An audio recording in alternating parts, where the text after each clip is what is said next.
Torej, džezovska improvizacija in spontanost imata ključne točke v smislu, da se dejansko lahko popolnoma predaš glasbi, se pravi inspiraciji, in to zato v bistvu nekako najboljše orodje za to je to, da si spontan, da se ukvarjaš s stvarmi, ki te inspirirajo, ne vem, instantno, se pravi zdajle ta moment mogoče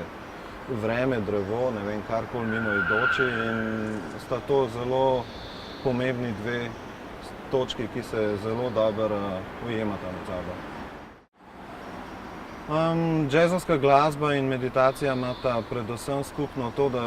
mi zelo pomaga preko meditacije, da se lahko umirim, da lahko bolj izostreno, ne vem, tudi razumem, kaj se dogaja znotraj neke glasbe, tudi znotraj, na primer, kvarteta ali česarkoli s komorkoli igram, in ta neka osredotočenost, ta umirjenost se v tovrstni glasbi, kjer je poudarek predvsem na kreativnosti, lahko zelo pride prav, pač je priročna. Se pravi, sama izkušnja v rock glasbi je predvsem zelo lepa in zelo zanimiva v smislu tega, da ni toliko naučenja, toliko nekih akademskih glasbenikov, s katerimi sodeluješ, so zelo, se reče po domač, naturščki, in je to zelo lep proces, glih zaradi tega, ker so zelo tak naraven pristop imajo k lastnemu ustvarjanju in tako naprej. V džezu gre pa bolj že za neko predznanje, za neko akademsko,